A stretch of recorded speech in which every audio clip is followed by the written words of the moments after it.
ਵਾਹਿਗੁਰੂ ਜੀ ਕਾ ਖਾਲਸਾ ਵਾਹਿਗੁਰੂ ਜੀ ਕੀ ਫਤਿਹ।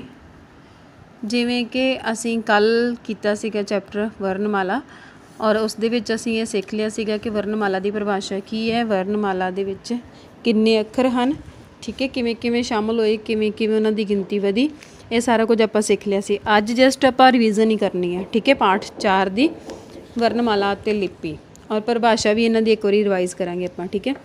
ਵੇਖੋ, ਸਭ ਤੋਂ ਪਹਿਲਾਂ ਪਾਠ 4 ਵਰਨਮਾਲਾ ਅਤੇ ਲਿਪੀ।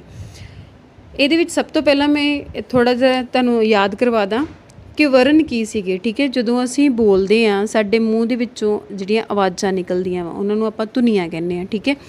ਇਹਨਾਂ ਧੁਨੀਆਂ ਨੂੰ ਲਿਖਤੀ ਰੂਪ ਦੇ ਵਿੱਚ ਅੰਕਿਤ ਕਰਨ ਲਈ ਕੁਝ ਚਿੰਨ੍ਹ ਹੁੰਦੇ ਆ, ਉਹਨਾਂ ਚਿੰਨ੍ਹਾਂ ਨੂੰ ਅਸੀਂ ਵਰਨ ਆਖਦੇ ਹਾਂ। ਫੋਰ ਐਗਜ਼ਾਮਪਲ ਮੈਂ ਬੋਲਿਆ, ਮੈਂ ਆਪਣਾ ਨਾਮ ਹੀ ਬੋਲਿਆ, ਜਿਵੇਂ ਲਿਖਿਆ ਰਮਨ, ਠੀਕ ਹੈ।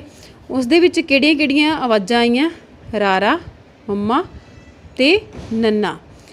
ਇਹਨਾਂ ਨੂੰ ਆਪਾਂ ਇਕੱਠਿਆਂ ਉਚਾਰਨ ਕੀਤਾ, ਰਮਨ, ਠੀਕ ਹੈ। ਇਹ ਕੀ ਹੈ? ਸਾਡੇ ਲਿਖਤੀ ਰੂਪ ਦੇ ਵਿੱਚ ਅੰਕਿਤ ਕਰਨ ਲਈ ਧੁਨੀਆਂ ਨੂੰ ਇਹ ਕੀ ਹੈ? ਚਿੰਨ੍ਹ, ਠੀਕ ਹੈ। ਇਹਨਾਂ ਚਿੰਨ੍ਹਾਂ ਨੂੰ ਅਸੀਂ ਕੀ ਕਹਿੰਦੇ ਹਾਂ? ਵਰਨ। ਆਈ ਹੋਪ ਕਲੀਅਰ ਹੋ ਗਿਆ ਹੋਵੇਗਾ। ਧੁਨੀਆਂ ਨੂੰ ਲਿਖਤੀ ਰੂਪ ਵਿੱਚ ਅੰਕਿਤ ਕਰਨ ਲਈ ਵਰਤੇ ਜਾਣ ਵਾਲੇ ਚਿੰਨ੍ਹਾਂ ਨੂੰ ਅਸੀਂ ਵਰਨ ਆਖਦੇ ਹਾਂ। ਹੁਣ ਸੈਕਿੰਡ ਥਿੰਗ, ਵਰਨਾਂ ਦੀਆਂ ਕਿਸਮਾਂ ਵੀ ਆਪਾਂ ਕੱਲ੍ਹ ਕਰ ਲਈਆਂ ਸੀ, ਕਿੰਨੇ ਤਰ੍ਹਾਂ ਦੇ ਵਰਨ ਆ, ਠੀਕ ਹੈ।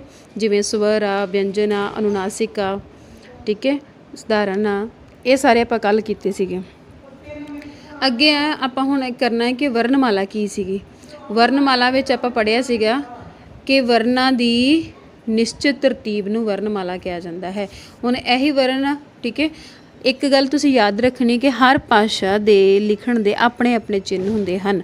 ਜਿਵੇਂ ਇੰਗਲਿਸ਼ ਦੇ ਵਿੱਚ ਹੈ ਆਪਣੇ ਕੋਲ 26 ਐਲਫਾਬੈਟ ਆ, ਠੀਕ ਹੈ, A to Z ਇੰਗਲਿਸ਼ ਦੇ, ਉਹ ਹੋ ਗਏ ਆਪਣੇ ਕੋਲ ਇੰਗਲਿਸ਼ ਦੇ ਚਿੰਨ੍ਹ, ਠੀਕ ਹੈ। ਹਿੰਦੀ ਦੇ ਵੱਖਰੇ ਆ, ਦੇਵਨਾਗਰੀ ਲਿਪੀ ਆ ਉਹਦੀ, ਠੀਕ ਹੈ। ਇੰਗਲਿਸ਼ ਦੀ ਰੋਮਨ ਲਿਪੀ ਆ, ਪੰਜਾਬੀ ਦੀ ਕਿਹੜੀ ਲਿਪੀ ਹੈ?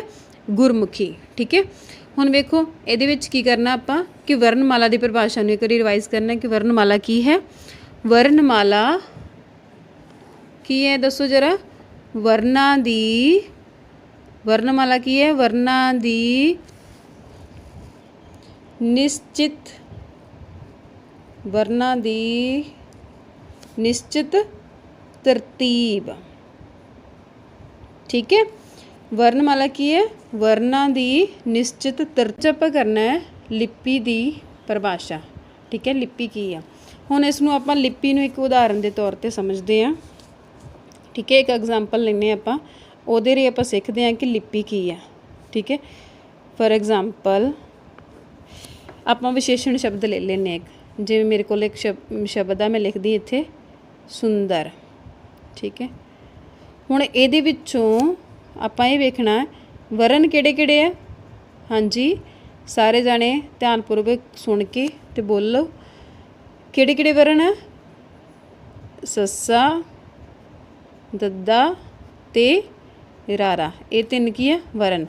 ਹੁਣ ਇਹਦੇ ਵਿੱਚੋਂ ਲੱਗ ਕਿਹੜੀ ਹੈ? ਠੀਕ ਹੈ, 10 ਲੱਗਾ ਨਾ ਆਪਣੇ ਕੋਲ, ਲੱਗ ਕਿਹੜੀ ਹੈ? ਆਹ ਵੇਖੋ ਔਂਕੜ ਲੱਗਾ ਹੋਇਆ, ਔਂਕੜ ਕੀ ਹੈ? ਲੱਗ, ਏਕ ਲੱਗਾ, ਠੀਕ ਹੈ।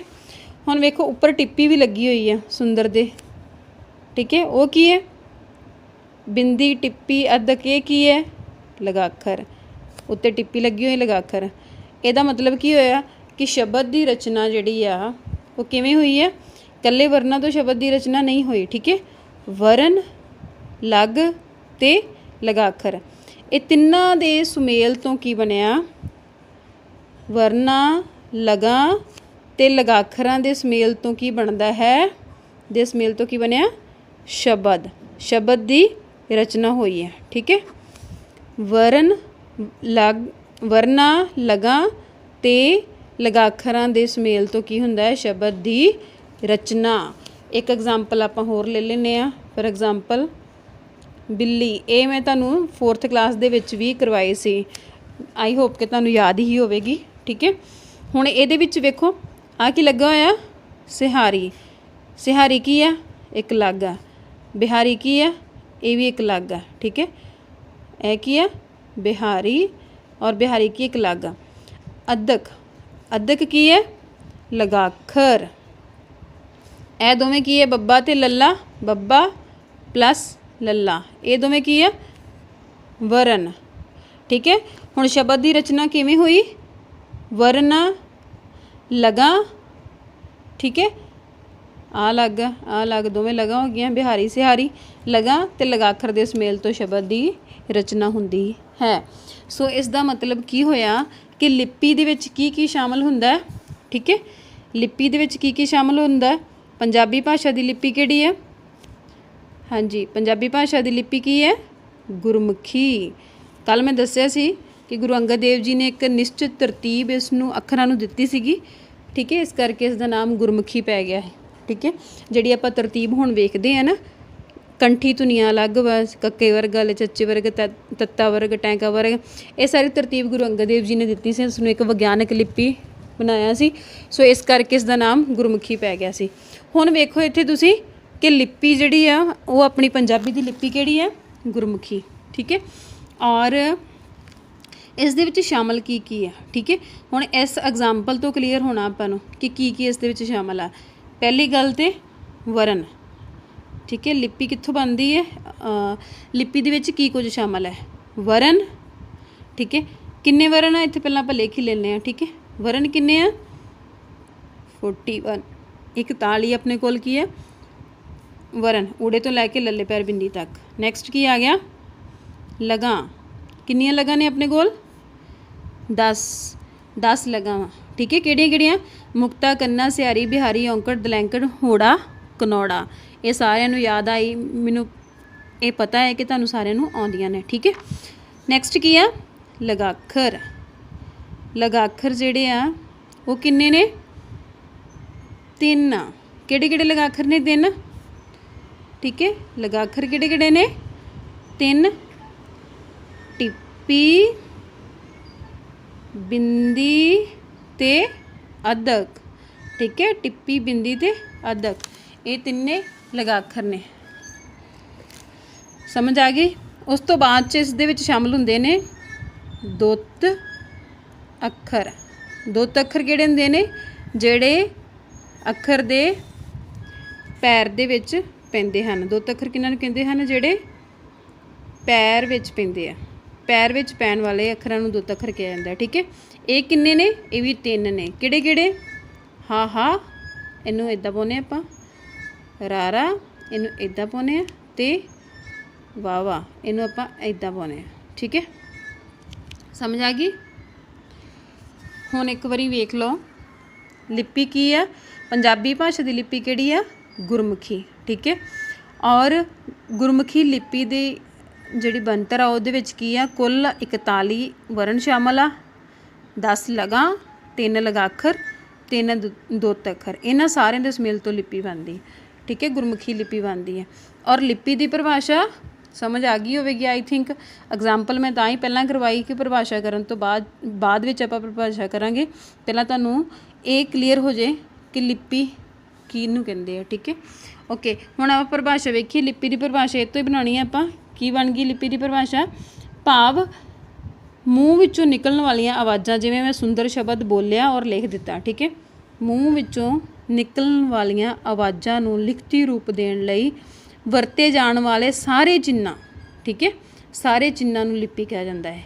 सेम वर्ण वाली परिभाषा है, इस विच इनकलूड हुंदा है सारे चिन्ह, ठीक है। हुण चिन्ह किहड़े किहड़े सीगे, वर्ण, लगा, लगाखर, ये सारे की ही चिन्ह, ठीक है। इन्हां सारे चिन्हां नूं लिपि दे विच शामिल किया जाता है। लिपि की परिभाषा की होगी फिर, मूँह विचों निकलण वालियां आवाज़ां नूं लिखती रूप विच प्रगट करन लई वरते जाण वाले सारे चिन्हां नूं लिपि आखदे हन। हुण आपां मैं तुहानूं बुक दे उपरों एक बार दिखा दांगी, ठीक है। आ वेखो, इहदे विच आपां वर्णमाला की परिभाषा, वर्णा जां अखरां की निश्चित जां खास तरतीब नूं वर्णमाला आखदे हन। इस दे विच वर्णा की वेखो निश्चित तरतीब दित्ती गई है, वर्ग भी दिते गए, ये आपां कल पढ़े सी, ठीक है। नैक्सट वेखो, तुहाडी बुक तो करा रही मैं, लिपि की परिभाषा आ गई, भाषा दीयां धुनियां, ठीक है, धुनियां जां आवाज़ां जिहड़ियां आपां बोलदे, जदों मैं बोलिया सी शब्द रमन, उहदे विच 3 धुनियां आईयां सी, रारा, मम्मा, नन्ना, ठीक है, उन्हां नूं आपां इकट्ठियां उच्चारण कीता सी। उन्हां नूं लिखती रूप विच प्रगट करन लई वरते जाण वाले सारे चिन्ह, इत्थे वेख लो, ठीक है, सारे चिन्ह, इहदे विच की इनकलूड हो गया सारे चिन्हां 'च, ਵਰਨ, ਲਗਾ ਤੇ ਲਗਾਖਰ, ਇਹਨਾਂ ਨੂੰ ਕੀ ਕਹਿੰਦੇ ਆ? ਲਿਪੀ। ਠੀਕ ਹੈ। ਧੁਨੀਆਂ ਨੂੰ ਲਿਖਤੀ ਰੂਪ ਵਿੱਚ ਪ੍ਰਗਟ ਕਰਨ ਲਈ ਵਰਤੇ ਜਾਣ ਵਾਲੇ ਸਾਰੇ ਚਿੰਨ੍ਹਾਂ ਨੂੰ ਲਿਪੀ ਆਖਦੇ ਹਨ। ਅੱਗੇ ਗੁਰਮੁਖੀ ਲਿਪੀ ਵਿੱਚ ਦੱਸਿਆ ਇਹਨਾਂ ਨੇ, ਆਪਾਂ ਆਲਰੇਡੀ ਪੜ੍ਹ ਚੁੱਕੇ ਹਾਂ। ਠੀਕ ਹੈ। ਗੁਰਮੁਖੀ ਲਿਪੀ ਕਿਹਾ ਜਾਂਦਾ ਹੈ, ਇਸ ਦੇ ਪਹਿਲਾਂ 35 ਅੱਖਰ ਸੀ, ਬਾਅਦ 'ਚ 41 ਹੋ ਗਏ। 6 ਜਿਹੜੇ ਆ ਉਹ 5 ਜਿਹੜੇ ਆ ਅਰਬੀ ਫਾਰਸੀ ਧੁਨੀਆਂ ਅੰਕਿਤ ਹੋਈਆਂ। ਲੱਲਾ ਪੈਰ ਬਿੰਦ ਜਿਹੜੀ ਆ ਇਹ ਤਾਲਵੀ ਧੁਨੀ ਨੂੰ ਪ੍ਰਗਟ ਕਰਨ ਲਈ ਵਰਤੀ ਗਈ। ਠੀਕ ਹੈ। ਅਤੇ ਜਿਹੜੇ 6 ਨਵੇਂ ਵਰਨ ਸੀ ਉਹਨਾਂ ਨੂੰ ਨਵੀਨ ਟੋਲੀ ਕਿਹਾ ਗਿਆ। ਇਹਦੇ ਵਿੱਚ ਕੀ ਸ਼ਾਮਲ ਆ? ਵਰਨਾਂ ਦੇ ਨਾਲ 10 ਲਗਾਂ ਵਾ, 3 ਲਗਾਖਰ ਆ ਜਿਹੜੇ ਗੁਰਮੁਖੀ ਦਾ ਹਿੱਸਾ, ਅਤੇ ਇਸ ਵਿੱਚ 3 ਦੁੱਤ ਅੱਖਰ ਵੀ ਸ਼ਾਮਲ ਹਨ। ਆਈ ਹੋਪ ਕਲੀਅਰ ਹੋ ਗਿਆ ਹੋਵੇਗਾ। ਇਸ ਤੋਂ ਬਾਅਦ ਤੁਸੀਂ ਆਹ ਸਾਰੀ ਜਿਹੜੀ ਐਕਸਰਸਾਈਜ਼ ਦਿੱਤੀ ਹੋਈ ਹੈ, ਮੈਂ ਕਿਸੇ ਦੀ ਪੁਰਾਣੀ ਬੁੱਕ ਬੱਚੇ ਦੀ ਲਈ ਸੀ, ਉਹਨੇ ਆਲਰੇਡੀ ਕੀਤੀ ਹੋਈ ਹੈ। ਇਹ ਬੁੱਕ ਵਰਕ ਤੁਸੀਂ ਆਪਣੇ ਆਪ ਕੰਪਲੀਟ ਕਰਨਾ ਹੈ। ਕੱਲ੍ਹ ਮੈਂ ਤੁਹਾਨੂੰ ਇਹਦੀ ਆਨਸਰ ਕੀ ਪਾਵਾਂਗੀ। ਠੀਕ ਹੈ। ਧੰਨਵਾਦ।